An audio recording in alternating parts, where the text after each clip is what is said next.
Hey guys, so let me get this in present mode and we will be cooking with gas. Um, I hope you've been enjoying SpecFic so far.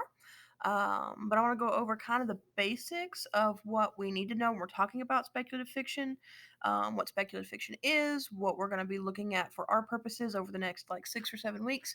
So we're going to dive right in speculative fiction and why it matters. So you might be thinking, Miss Ball, isn't all fiction speculative? I know I was thinking that. Speculation is just kind of this moment where you have to make guesses, right? So speculative fiction is actually an umbrella term. It encompasses a lot of literature and any literature at all that asks what if.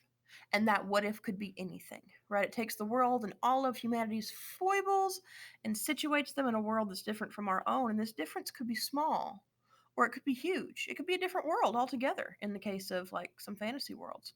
The easiest way to think about it, I think, is in terms of sci fi and fantasy. And somewhere in the world, there's a SpecFic professor that just like spit out their coffee because there are a lot of subtle differences and like, both are huge categories. And to lump them together is problematic. And we're going to do it anyway because we got like 6, 7 weeks. These are two ideas we're going to use for our purposes. Is the idea of sci-fi and fantasy, and I will point out as we're reading what is sci-fi and what is fantasy.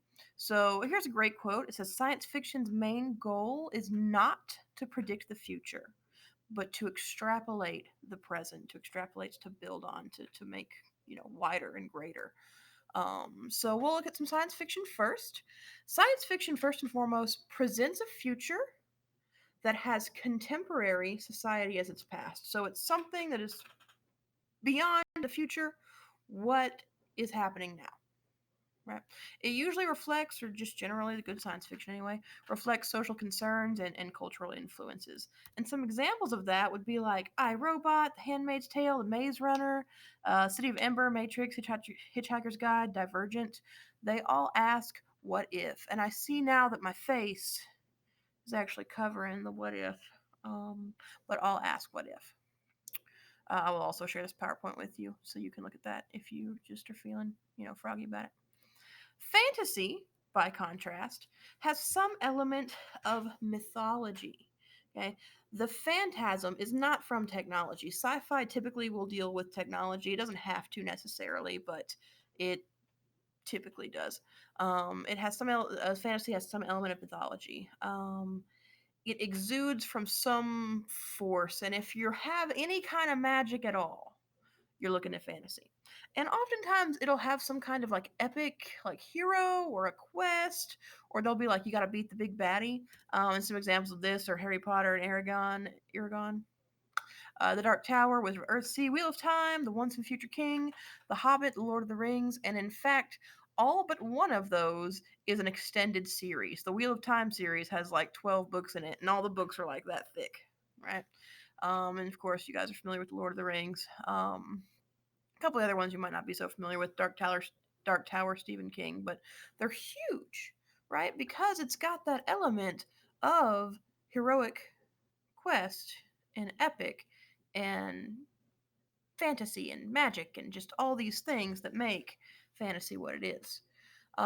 There are works that blend sci-fi and fantasy. My personal favorite that does this is Star Wars, because like yeah, you got lightsabers, and Millennium Falcon, but you've also got the Force, which is this kind of magical thing that just exists in the world. So you've got elements of sci-fi and you've got elements of fantasy, but regardless of that, it's still speculative fiction because remember that is the umbrella term.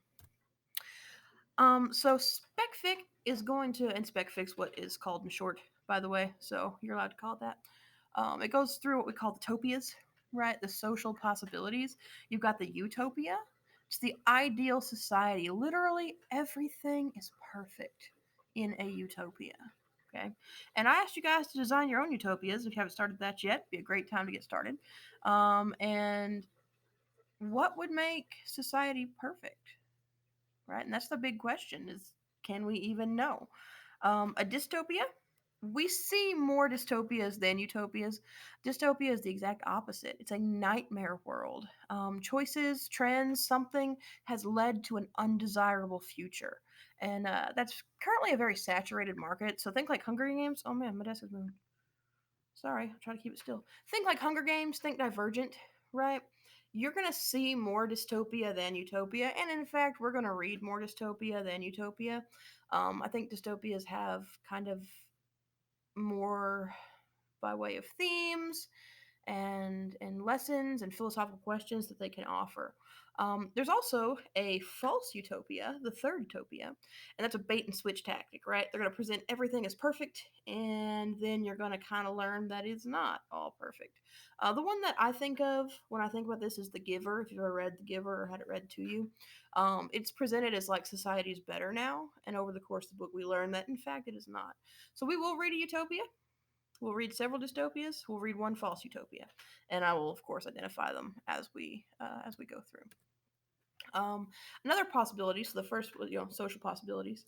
It also looks at technological possibilities. Mainstream, and I put that in air quotes. Sci-fi loves suggesting the future according to new technologies and how this will have a negative impact. So anytime there's some kind of new technological advancement, you're going to see some kind of work pop up that's sci-fi that criticizes that thing, right? Good speculative fiction does more than just a worst case scenario, right? It will use the genre to evaluate civilization or our lives or social norm. Good spec fic should raise philosophical questions. If you're not asking yourself something as a result of reading it, it probably wasn't good spec fic. Okay. At its best, spec fic works. I should say works. It says words. It means works. As a social commentary, it offers an appraisal of modern society. That could be the people, could be the culture, could be the politics, could be a mishmash of all those things. It speculates where we'll end up if we continue on a current path. Does the path we're on lead us to a dystopia or a utopia or a false utopia? Um, where will we end up if a particular philosophy or set of values takes root in society, and where will we end up if a plausible or implausible technology disrupts our civilization? Um, the fact that we're released and learning on computers because of a pandemic reeks of spec fic, right? There's something being written right now that speculates on this scenario. Okay, so the big thing you need to ask yourself: what if? And I wish I could stop the video there so I could have a poignant end, but I don't know how. Say faces and you will forgive me.